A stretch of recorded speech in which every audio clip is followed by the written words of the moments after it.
With the NBA preseason already underway, the regular season isn't too far behind.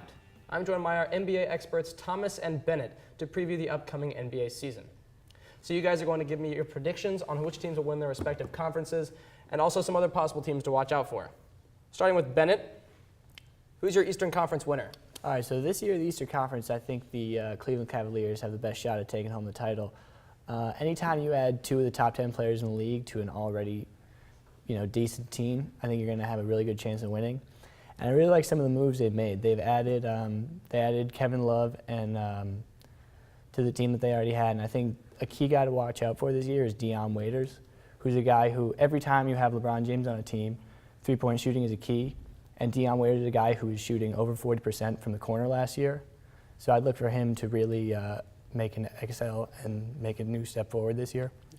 I just don't see Cleveland, they need this year to mesh together, just like the big three in Miami. It's going to take some time to get together with one another. You got three big stars right now. A lot of superstars clashed the first year. So my choice is going to be the Bulls, Chicago Bulls. Got a lot of new additions this year. They've got a healthy Derrick Rose. Averaged 16 points last year in the 10 games he played. Showed signs of his old self in the FIBA World Cup. They got Mirotic, and they also got Pau Gasol. Pau Gasol is one of the most consistent power forward center combos. Averages about 18 and 9 in the past 6 seasons. Great player. Mirotic coming out of Spain, I believe. Spain. Great player. Okay, he's very fast. Shoots about 46% from the field. See, I really like the Bulls. I think those are definitely going to be the two teams to watch out for in the Eastern Conference Finals. But I really like the moves that the Cleveland made. They've added a lot of veteran talent with Ray Allen and Mike Miller. So I think they're a team to watch out for. Yeah, well, I mean, the East is pretty wide open this year. We can all agree. And so who would your pick be to rise up from this jumble that is in the Eastern Conference? I'm going to say Toronto Raptors. Placed third last year overall. They've got all-star now in DeMar DeRozan. He's awesome. Averaged about 23 points a game last season. Got Kyle Lowry. He's a stellar point guard coming up now. Assisting him the ball, he'll do great.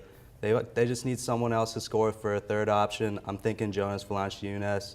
Averaged about 10, 8 rebounds last year. If he can pick up those numbers, they'll be a solid team to look for. They're a good team last year. I like the Washington Wizards a lot this year. I think they have a really strong backcourt with John Wall, who I think is going to be a superstar come this upcoming season, and Bradley Beal, who was a 20-point-a-game scorer last year. I think he's ready to make a big step. I think they have a really strong front court, too. They got Nene, and they got Marcin Gortat, who's a double-double guy last year. They just signed him to a big contract. The key for me for them is going to be at the small forward position.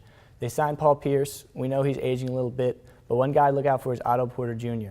He's had a rough couple of years in the league, but I think if he's going to understudy Paul Pierce. Hopefully he can learn a lot from him and make a big step this year. I don't see Otto doing much for the team, considering they don't play him a lot. He only averaged about 6 minutes a game last season.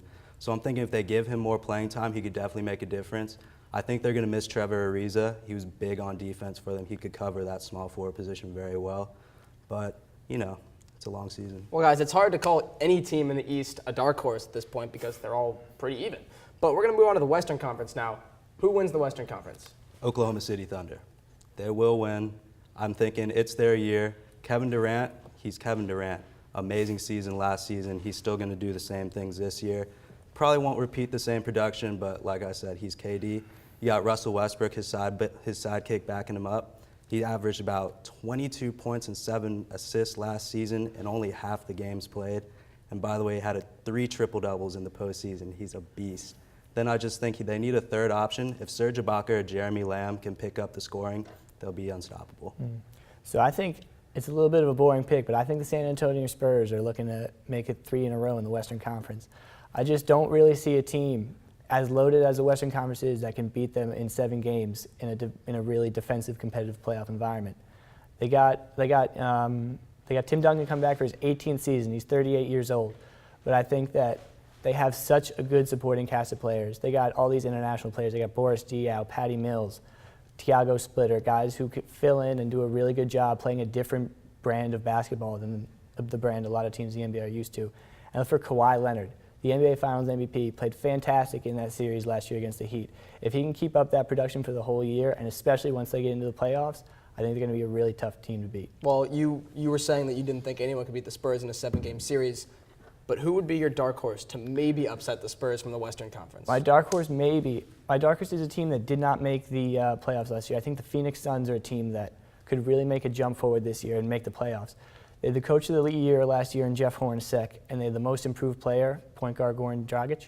And they have, in my opinion, one of the deepest backcourts in the NBA. They got Goran Dragic, they got Eric Bledsoe, who played really well for them last year, and they just added Isaiah Thomas, and they just drafted the rookie out of Syracuse, Tyler Ennis. All four are really good guys. I think they're going to play really well together. And Hornacek has this running this high-tempo pick-and-roll offense. And they got some guys who are very effective at running the pick and roll. They got the Morris twins and they got Miles Plumlee.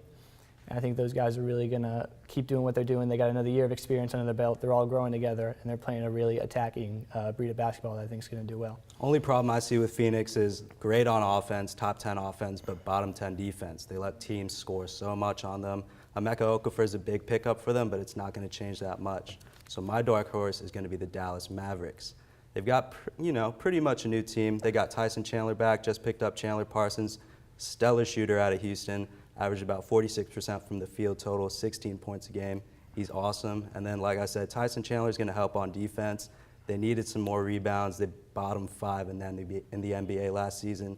But I think if they can get it all together, they need this year to mesh a bit, but I think they can make it far in the playoffs. I'm really high on the Mavericks. I'm high on the Mavericks, but I'm also high on Goran Dragic, the heir to Steve Nash. So, that's a tough pick. Anyway, that is all the time we have. But if you missed anything from today's show or want to watch it again, check out our YouTube page at youtube.com/1on1sports. Also, don't forget to like our Facebook page and give us a follow on Twitter at 1on1sports. For all the producers and crew, thank you for watching. And until next time, whose side are you on?